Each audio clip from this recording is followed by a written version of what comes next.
And while the story is also going to be, Canada and them not basically showing up today, the story really should be about Curaçao. This is going to fall here, and there's a chance. Jeremy Antonisse is in, Antonisse, and this one isn't going to be taken away from Curaçao. Stoppage time, Equalizer, 1-1 in Houston. Sometimes you get a goal called back and you had all of this energy and momentum, and then it gets called back and you lose all of that momentum and that positive type of feeling. But they didn't let it get them down.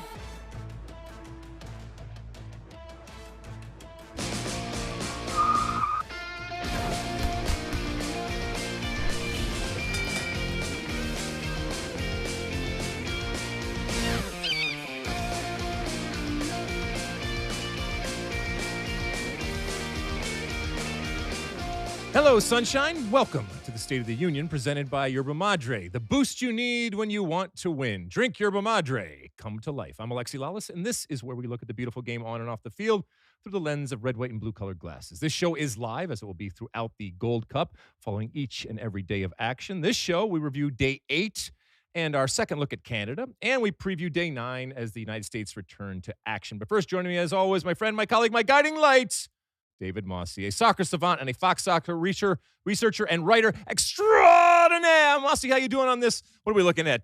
June 21st in the year 2025. I'm doing well. I don't know if you recall, but I came in today wearing just a T-shirt, and now I am wearing this sweatshirt. Do you know why? I worked all day up here on the set, and you've been around television long enough to know that if and when talent, which is what they call those of us in front of the camera, has a problem, sometimes, well, more often than not, things get done. So I think Rob Stone said it was hot up here where we were and did something and changed the temperature. It had nothing to do with that. Okay. During our production meeting today, Landon Donovan pointed out that I had a weird hair on my neck, and it made me incredibly self-conscious, so I ran to my car and grabbed the sweatshirt. It sounds like something that Landon would do. Not leaving well enough alone, but to point that out. And now you're going to think about this constantly. So later on tonight, I can't believe I'm even conjuring this image. Are you going to be, bushwhacking and figuring this out, or what? Yeah, I might grab a razor and just shave it off. All right. Just so you know, I did not notice it. I don't know if I would have told you if I had noticed it, but it happens. You look wonderful, my friend. Don't worry. Don't need to cover it up. It's great. It's wonderful. How are we doing? Like we said, we're knee deep into this Gold Cup. Sometimes, we've done so many tournaments together. Sometimes we get into these things and we get a little bit loopy. But we also look forward to the days that we have off. So we will be dark, as will the Gold Cup on Monday, and I think you will give us the grace of having a day, and everybody behind the camera a day off to do whatever they need to do. And then there's some days off next week as group play finishes off. So are you okay? Are you going to finish strong here as we get through the group? Doing well, going strong, excited. The tournament is picking up steam. All right. Where should we start here? We got an interesting day here. We had a Group B doubleheader in Houston. First up, Curaçao faced Canada. Canada took a 1-0 lead in the first half through Saliba. They looked to be cruising. With a win, Canada would have advanced to the quarterfinals. But then Curaçao scores a dramatic stoppage-time equalizer, Jeremy Antonisse. They had another goal chalked off because of a very tight offsides decision. I think they were very good value for this result because they pressured Canada quite a bit in the last part of this game, and so it finished 1-1. Canada does not yet advance to the quarterfinals. Yeah, so this was an interesting game for what was happening on the field, and let's be honest, off the field. We've talked a lot about Jesse Marsch and the shadow that he has, I think, purposely kind of cast over everything and kind of sucked some of the oxygen away and towards him. And like I said, I think by design, but he and his coaching staff, because he wasn't on the sideline because he was up again in the stands, decided to make some changes. Now, you can't have it both ways. You can't come into the tournament and tell me that this is an incredibly talented Canada team, maybe the most talented team that we have seen, and point out the undeniable depth that they have, especially when we compare and contrast with the U.S. And then when they use that depth, take Jesse or whoever is making the decisions, obviously Jesse Marsch, to task for doing that. All of that is to say, they made changes. They have plenty of depth and talent, and that depth and talent didn't show up in the new form of this group of Canada. And this was theirs, I think, for the taking. And as good as the first game was, this was one that was not a good performance, one that they let get away. And in the dynamic and the approach of group play in a tournament, this is one that you better, well, I would have thought they would have learned, but obviously they didn't. And, ultimately, this is going to be about Jesse Marsch and how this team didn't show up today. But like I said in the Open, it really should be about Curaçao, that they, over the last 2 games, have kept themselves in contention. And now they find themselves with everything to play for in the third game, and Canada under pressure now in the third game. Yeah, and we all made the Plan B joke at some point today after the exchange that Jesse Marsch had with that English journalist. But you're right. He decided to make 5 changes to the starting lineup. Players like Tajon Buchanan and Richie Laryea, who had played so well in the opener against Honduras, started on the bench today. So it was an interesting decision. We talked about this with Pochettino, too, that dilemma of, is it about rotating and getting a look at as many players as possible, or if it ain't broke, don't fix it. And Pochettino started the same lineup in the U.S.'s second game while Jesse Marsch rang in the changes, and he got burned. This was not a good result for Canada. But Jesse Marsch is the gift that keeps on giving, and we told you that he's kind of brought this focus on himself. I mean, even Jesse was talking today about the attention that his potential suspension and the investigation again, although he bristled at the insinuation that he was being investigated again. I don't know what you call it right now, but again, making it about himself in these moments where a microphone is put in front of him. And again, I don't necessarily think it's wrong. Like I said, it gives us plenty to talk about. But you are a lover of film and classic film out there, and the old Bull Durham type of thing with your shower shoes and fungus on your shower shoes. People aren't going to care, and they're going to think that you're eccentric and awesome and unique as long as you're pitching really, really well, or you're hitting really, really well.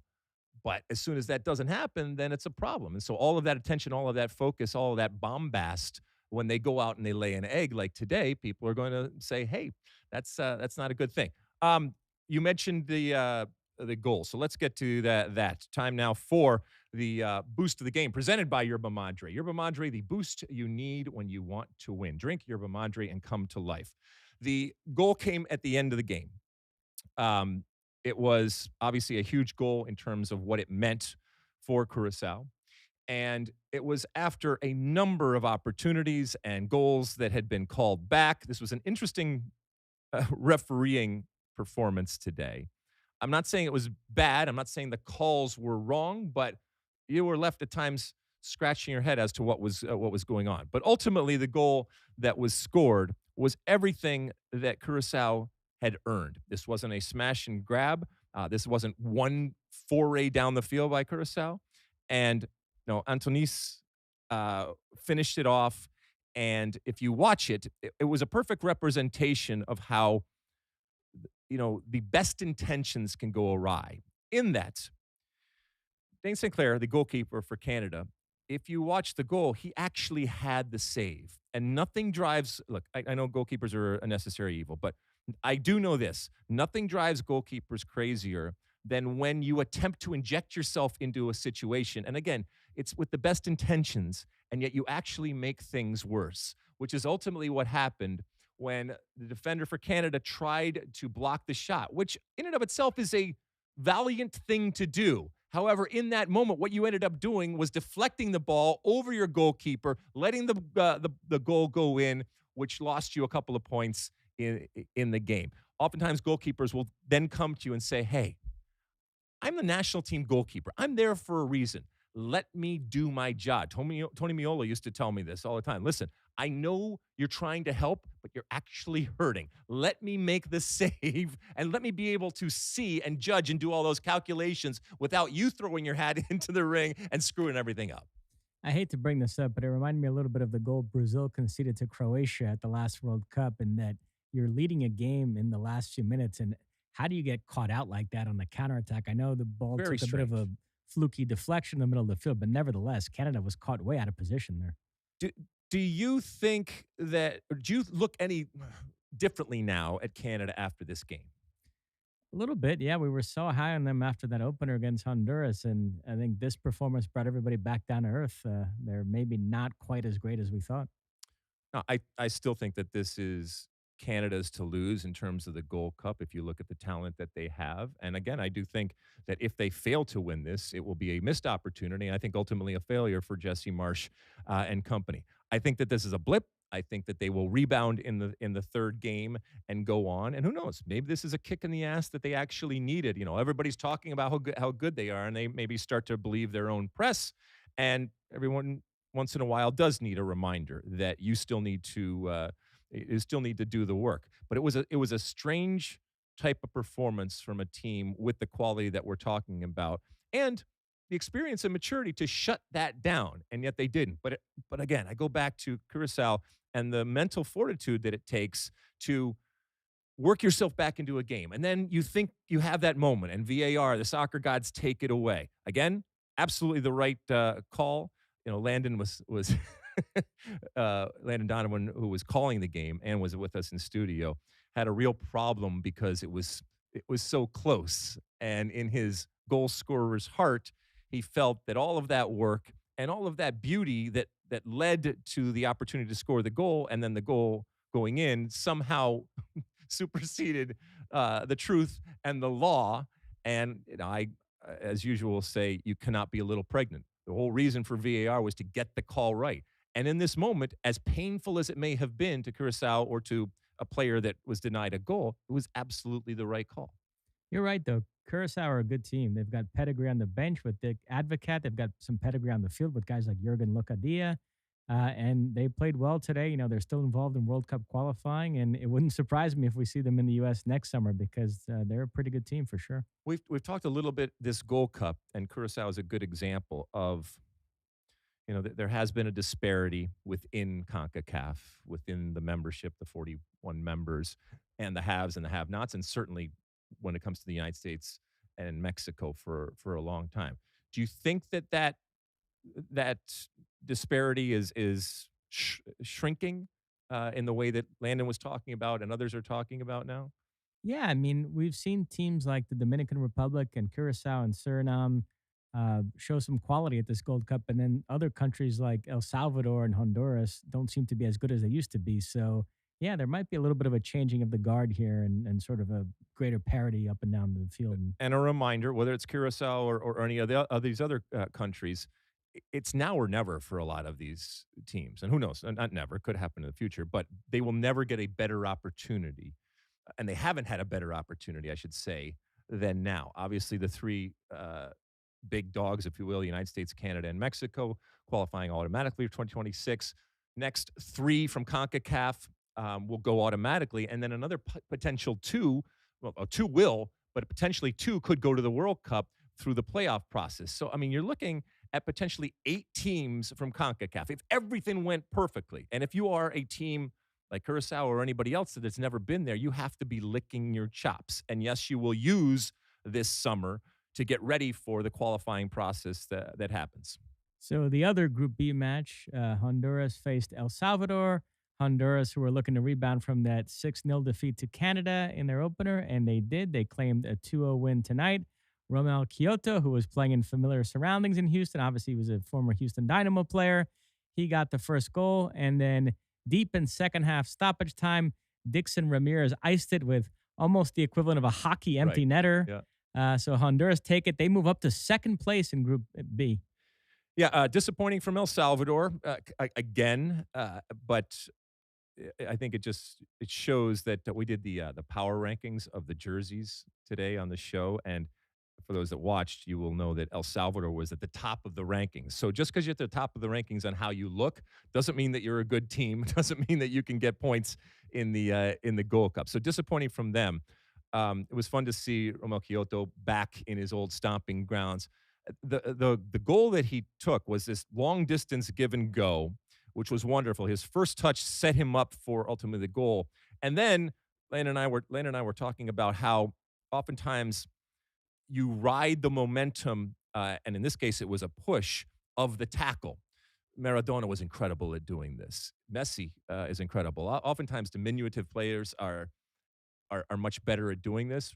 Kyoto is not necessarily that, but he felt it from behind, didn't go down, and that just showed his strength, and it kind of propelled him in to finishing the goal. And then, like you said, the the second goal, the icing on the cake, was this long distance empty net goal. So congratulations to Honduras. And it's rare that you lose 6-0 in your opening game of a tournament in group play and still have an opportunity to move on. But that's what we have. And that Group B is wide open right now. Everything to play for in the third game. Correct. Yeah. Nobody's advanced. Nobody's been eliminated. This group will conclude on Tuesday. Canada will face El Salvador. Honduras will face Curaçao. I fully expect Canada to beat El Salvador and to advance as group winners. But the other game is interesting. Honduras, Curaçao. In that scenario, Honduras can play for a draw, which I suspect they will. But it would not shock me if Curaçao beat them and they advance ahead of them. Ooh, interesting. All right, shall we look forward to tomorrow and the return of the U.S.? Yes, so we have two groups concluding tomorrow, including the U.S. group, Group D. We know the U.S. has already advanced to the quarterfinals, and they only need a point to clinch the top spot in the group. The U.S. facing Haiti at AT&T Stadium in Arlington, Texas. Overall thoughts a day before this one? So we've talked a lot today about what we think we're going to see, what we want to see. And a lot of it is around the starting 11. And does Pochettino roll it back again? Keep in mind that Diego Luna and Sebastian Berhalter are both on yellow cards. And so we got to thinking, all right, well, the traditional answer for that is no, you let them sit out and you don't risk them missing or getting another yellow card and then missing another game.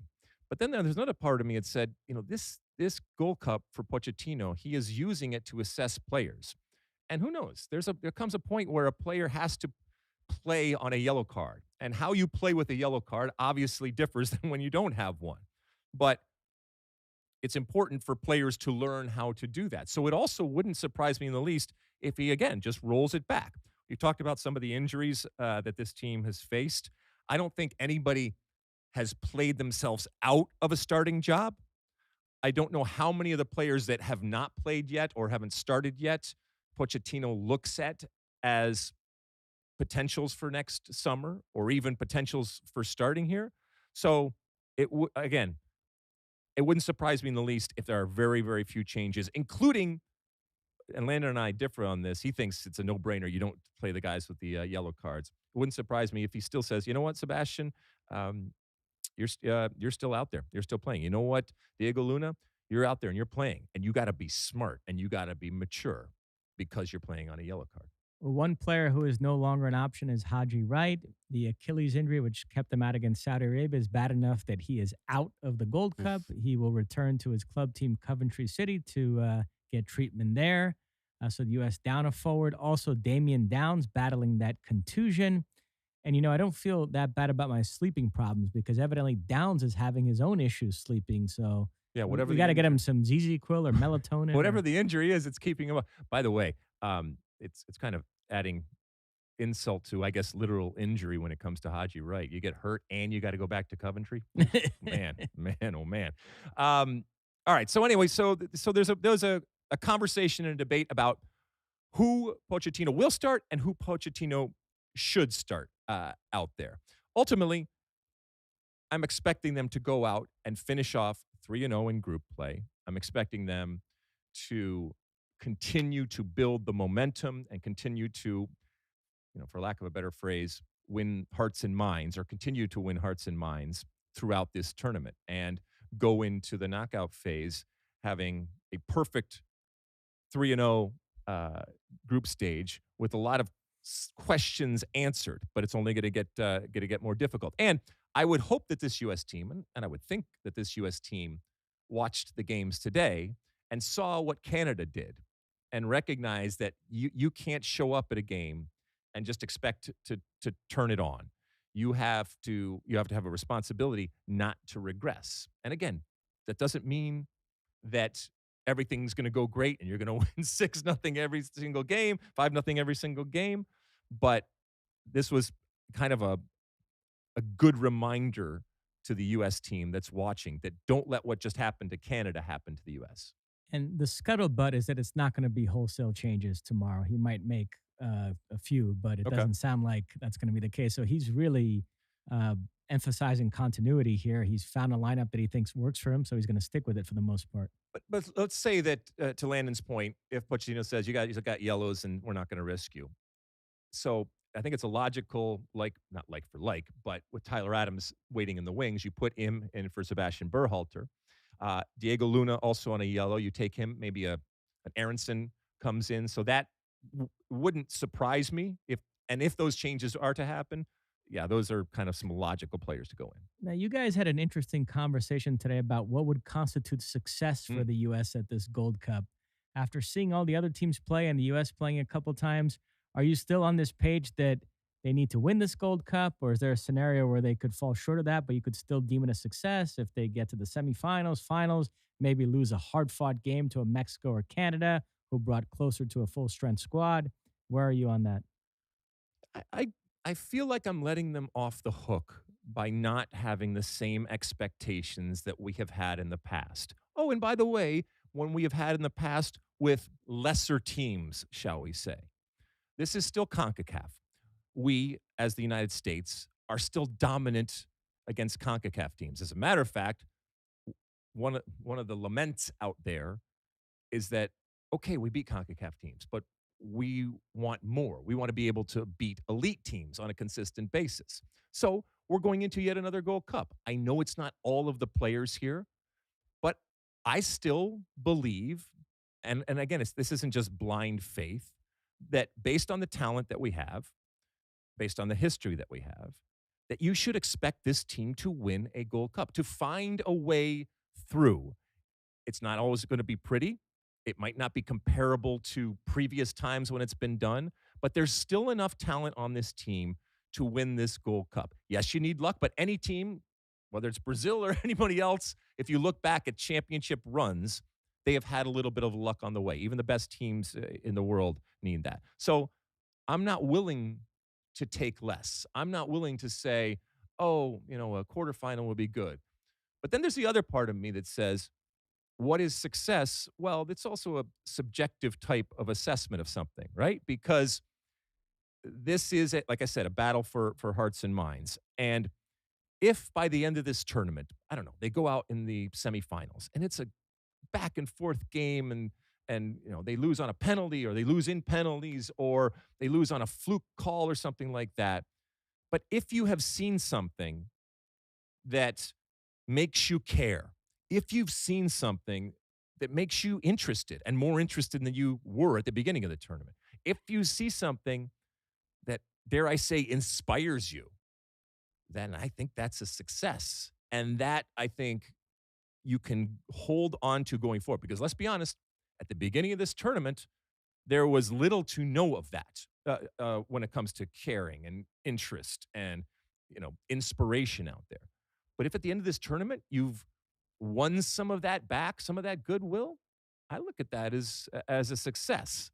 But I also want the trophy. I also want the song. I also want the confetti. And I don't think that I'm being greedy by asking this particular group to do the same thing that others have done in the past. The last time the U.S. won the Gold Cup in 2021, that campaign included a group stage win over Haiti, 1-0 on a goal by Sam Vines. I researched the U.S.-Haiti Gold Cup history today. There's also a game in 2000. The U.S. won 3-0. Eric Winalda and Jovan Karofsky among the goal scorers. Wow, really? Yes, two of our former colleagues here at Fox. Hey, it's. I don't think it's going to be easy. I don't think that this is going to be a romp for the U.S., but that's good. As you get further and further, I want better competition, and Pochettino should want better competition. I think it's going to challenge. If it's Riemann Richards again, it's going to challenge them in the back. I think the team is going to be challenged much more so from a physical perspective, from a speed perspective, all of those different things. And that's good. We'll run them through their paces. So it's U.S.-Haiti at AT&T Stadium, and at the same time, Saudi Arabia, Trinidad and Tobago at Allegiant Stadium. I expect the U.S. to win and Saudi Arabia to get at least a draw against TNT, which means they would advance as that second-place team in Group D. And then Again, remind the folks, because I love you do, why games are played simultaneously. well, it all dates back to the 1982 World Cup. There was an incident where West Germany and Austria took the field knowing that a certain scoreline would qualify both. 1-0 West Germany win. So West Germany scored in the opening minutes, and then they just passed the ball around for the rest of the game. Algeria was the country that got burned there. They got knocked out. So FIFA determined that from that point forward, any international competition, the last set of group games would kick off simultaneously, and pretty much everybody else has followed suit. That's now become the norm. Yeah. So we will have 2 windows of games tomorrow, but ultimately 4 games, 2 in each of those windows. That was in Gijón, Spain. It's known as the disgrace. All in right. Gijón. Okay. All right. We get it. Stump the Mosse impromptu. Right. And then later on in the day, we have the conclusion of Group A, which is going to determine the U.S.'s quarterfinal opponent. You have Mexico versus Costa Rica at Allegiant Stadium. Both teams have already advanced, so it's just a matter of who's going to finish first and second. Mexico ahead on goal difference, so they could play for a draw in that game. Miguel Herrera now coaches Costa Rica. He's facing his native country. He's been taking numerous shots at Mexico in the last few months. There's kind of a Jesse Marsch dynamic there, so that's going to be fun. But the winner or loser would play the U.S. if the U.S. finishes Assuming first. the U.S. finishes first and second place in Group A. But they will know, obviously, because Yes. the U.S. game will have been done, and so they Which will. is why I was discussing this with Landon the other night. You know, if the U.S. finishes first, then if you're a team like Mexico and you have guys on yellow cards and banged up, and it's a situation where normally you would rest them, would you actually play them and play your strongest lineup because it's that important to finish first and avoid the U.S.? Yeah, I think I mentioned our old coach, Bora Milutinovic, and he was adamant when it came to tournaments about it's not just, well, we just play the game to come. We don't think about that. No, he said you have to be strategic in a tournament. And even the best teams are strategic in recognizing, put yourself in the best position to win. And, you know, if that means losing or getting a point, it's a step backwards in order to go 2 steps forward. And sometimes that's difficult for people to accept or comprehend. But in a tournament type of situation, it's been done in the past, and it's not. It's some people out there, maybe even some cultures, would look down on it. But no, you got to do what you can do, because ultimately nobody's going to remember how you got there. They're just going to remember if you got there. At the same time as Mexico, Costa Rica, over at AT&T Stadium, Dominican Republic, Suriname, both teams already eliminated. That's going to be a barn burner. Oh, how dare you! How dare you! You never know with the no restraints and no ramifications. Boom, off they go. And both teams have been frisky at this Gold Yes. Cup. They've had moments. Exactly. All right, shall we transition over to the Club World Cup? Yes, an interesting day in that tournament. Borussia Dortmund claimed a 4-3 win over South African side Mamelodi Sundowns in Cincinnati. Gio Reyna was an unused sub. The good news is he got to watch part of this game in the locker room, which was air conditioned, because Dortmund evidently, it's been a big theme in this tournament, the Europeans complaining about the heat and everything else, and everybody else saying that they're soft. And this did not help matters, because Dortmund thought it was so hot that they actually sent their subs into the locker room for part of this game so they could sit there in air conditioning and not be subjected to the heat in Cincinnati. You're shaking your head right now. You were not impressed by that move. I mean, far be it from me to grumpy old man. And look, if anybody watched my appearance last week in Miami, you know that I'm a sweater, okay? So I don't like the heat, but come on, man. I think I echo Stu Holden when he said that is weak, absolutely weak. It's going to be hot. It's hot this summer. It's going to be hot next summer. It was hot back in '94. It was hot in 1999. It's hot in the summer in the United States.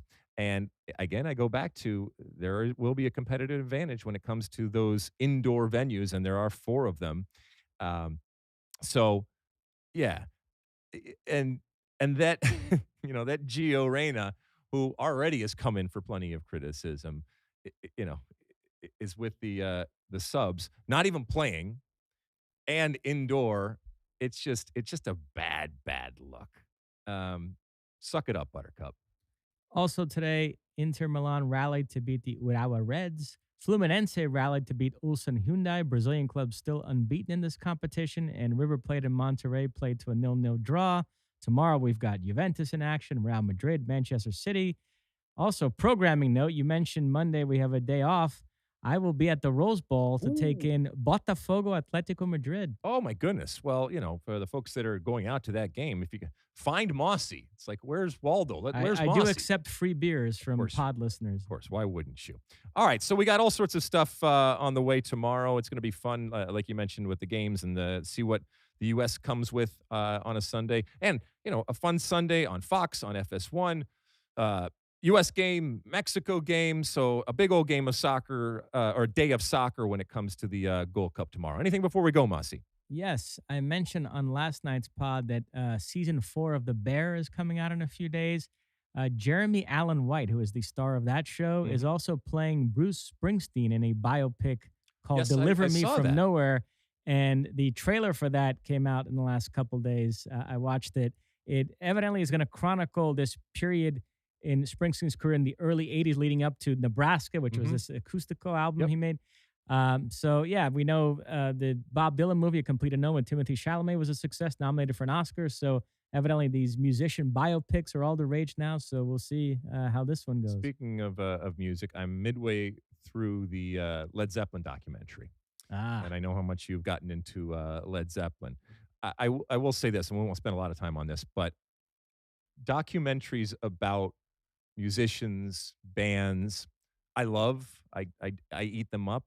But in a strange way, the music parts of these documentaries are the least interesting to me. And already in this Led Zeppelin documentary, the music part goes on way, way too long. So I'm not watching a documentary about a band to listen to the songs that I've heard before a million times that are wonderful. And I know that's the reason why this band is famous. In this case, we're talking about Led Zeppelin, but it could apply to anybody. I want the behind-the-scenes type of the story behind the songs, the story behind the band, the story behind the people, the story behind the travel, all that kind of. That's what I am watching the documentary for, not to see new footage of a song. But that's just me. That's just me. Now, it's different. The Beatles documentary, where you actually saw them writing the songs, that's a different story. That's a peek behind the curtain that I am here for. Anyway, cool. All right. Well, I'll tell you how it finishes up there when it comes to Led Zeppelin. You done? That is it. All right. Wonderful. Let's see. Thank you to Yerba Madre. As always, keep downloading and reviewing and subscribing and rating and smashing those buttons over there on the old Spotify and YouTube machine and up and down and left and right and double fisting and all that kind of stuff. We'll be back again tomorrow. Big old Sunday of soccer here on Fox. Come on back for some Gold Cup action. And have a wonderful, wonderful Sunday. And we'll talk to you again tomorrow. Until then, and as always, my friends, size the day.